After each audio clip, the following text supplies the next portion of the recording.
Hi everyone, Little Wave here. I'm from Your Stars Within. Thank you for joining me. Today I want to talk about the upcoming Mercury retrograde. I know there's a lot of information out there and some of it is like, ooh, retrograde, be scared. You don't need to be worried. Retrograde happens about 3 times a year. From our perspective on Earth, it looks as though Mercury moves backwards for about 3 weeks and then moves forward again.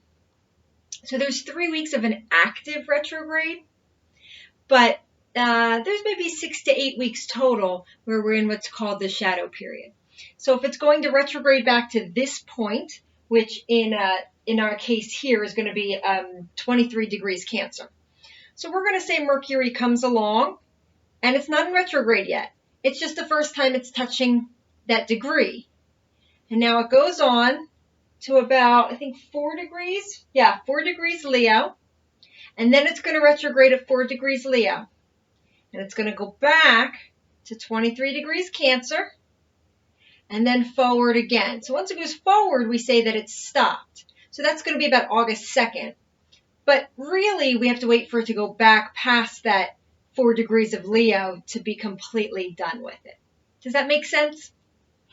So let me give you some dates. Let me give you some specifics. July 8th, the actual retrograde part starts, and that's at 4 degrees Leo. So if you have any planets and any points at early degrees of Leo, then it's conjuncting it. It's with it.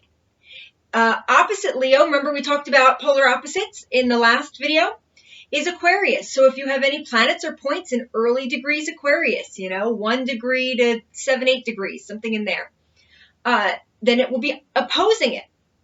And then early degrees, the 2 squares, where it makes 90-degree angles, will be Scorpio and Taurus. So if you have any planets or points in early degrees of Leo, Aquarius, Scorpio, or Taurus, then this retrograde's happening kind of right on them. And it's retrograding back to 23 degrees Cancer. So check your chart. What do you have around there?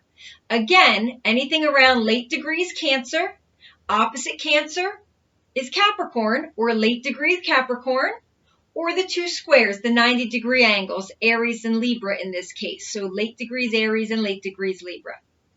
So how do you find your chart? I'm going to put a link in the comments that will direct you to my blog and to a particular article that walks you through the details of how you pull up your chart. It's very easy. You can do it on astro.com or Cafe Astrology. I have directions for both in there. And you should be able to pull that up very easily and take a look at that for yourself, okay?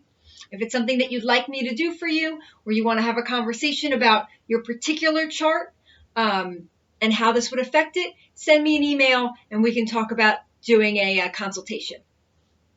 Okay, so what does this Mercury retrograde mean? Well, like I said, it happens 3 times a year, and it lasts for, 6 weeks here overall. So that's a significant portion of our year that we spend in Mercury retrograde. So it's not some big scary thing. It's a part of the pattern of life. All of life has patterns. Essentially, that's the essence of astrology, is that you yourself are a particular pattern. When you were born, the energies and how they interacted, that's your pattern. So Mercury has a pattern. And Mercury represents our mental, our cognitions, and our communication. And so I like to think about Mercury retrograde as part of the process of our life, that we go forward, we have new ideas, we start things, we set off in directions, and then it's time for the energy to ease back. That pioneering energy needs to step back. And we need to reflect. Where have we gone? What directions have we gone in? Are these right for us? Do we want to continue? Do we need to make adjustments? And then when that period is over, we set out again, continuing our path. And maybe 3 months or so, we'll have another opportunity for the energy to dial it back, and we will get to reflect on it. So what you'll hear with Mercury retrograde is that everything's going to go wrong. Well, it does have to do with communications. So yes, it's a good time to back things up on your phone and your computer. It's not an ideal time for travel. It's not exactly an ideal time to book travel, is actually my experience. If you have to, you have to. It might just be a little bit more waiting game, or the kind of thing where you did the paperwork, but then they didn't get it, or it's not quite right, and you have to redo. So Mercury has a lot of that redo, reflect. So the mental and communication energy is more settled. It's moving inward or backwards. It's not expressive and forward moving. I personally really enjoy periods of time where we have retrograde. I find the energy more restful and relaxing. There's not as much pressure to move things forward, and we can just be in that cosmic energy. It's a great time for creative projects. It's also great for anything you've already started. So I wouldn't recommend starting something during a retrograde. It will tend to either hit a lot of barriers, take a long time, or kind of become a retrograde project where you work on it for those couple weeks and then it's gone for 3 months. And then it comes up again in the next retrograde and it can take much longer, more barriers. But if you've already started something, this is a great opportunity to work on it. Anything that doesn't require a lot of the linear logical mind, things that are more creative and in flow, are really, really wonderful with Mercury retrograde. Okay, there's a couple other things I want to tell you. This particular, so not every Mercury retrograde is going to be at those degrees, right? This particular one is at 4 degrees Leo. That's where it starts.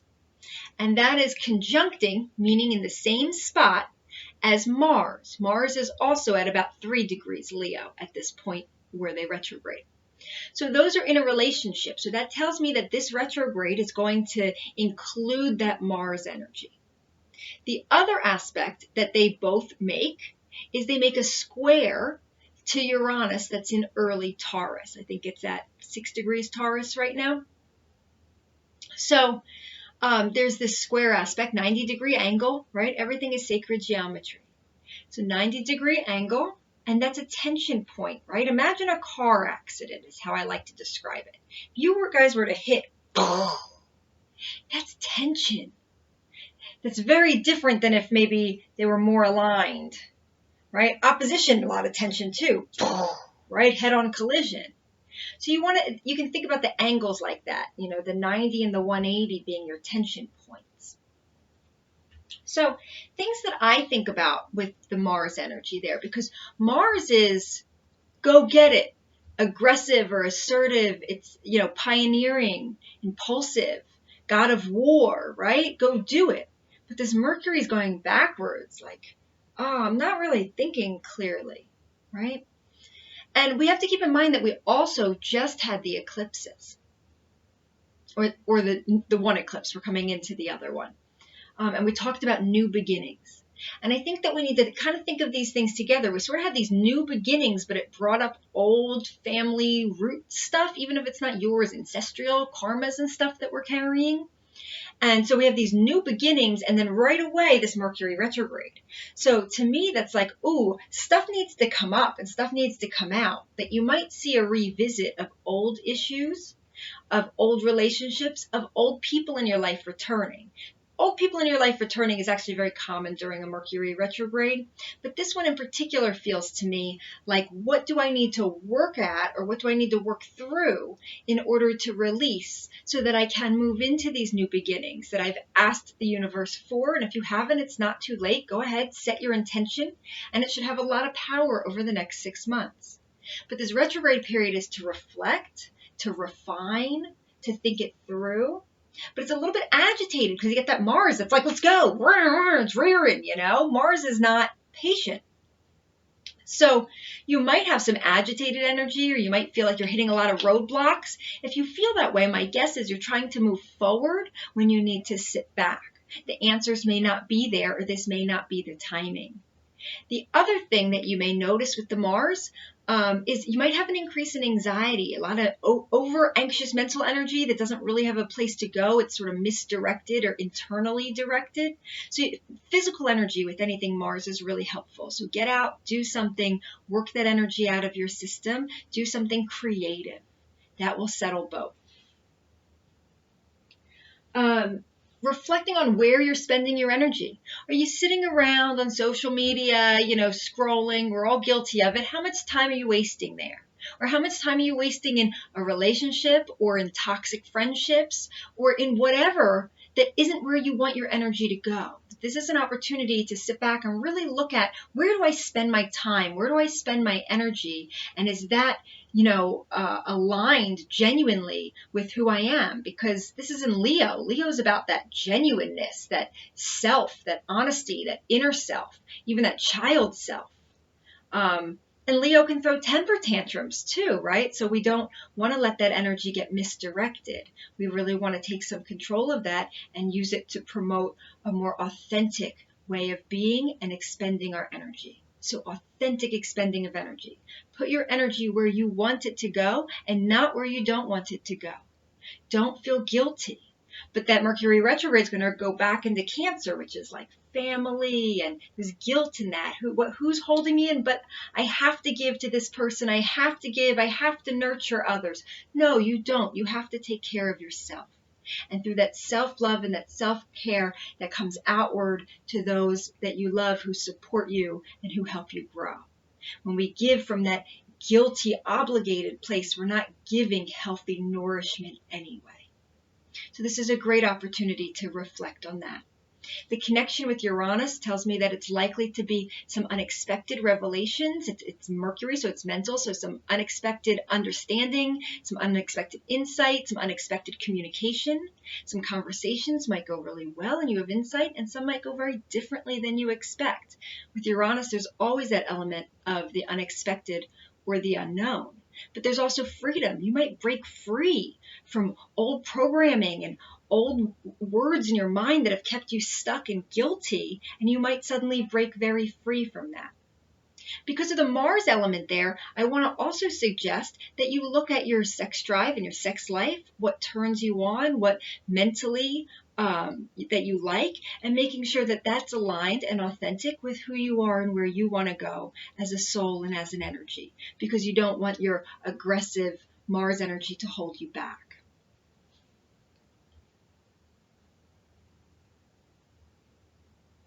So what I want to tell you the most, to speak your truth.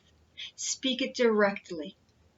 Whatever is meant to last and supports you will last. Uranus shakes the tree and let the weak branches fall away. The core will always be there. So trust that. Speak your truth and allow those who support it to support you and to stay.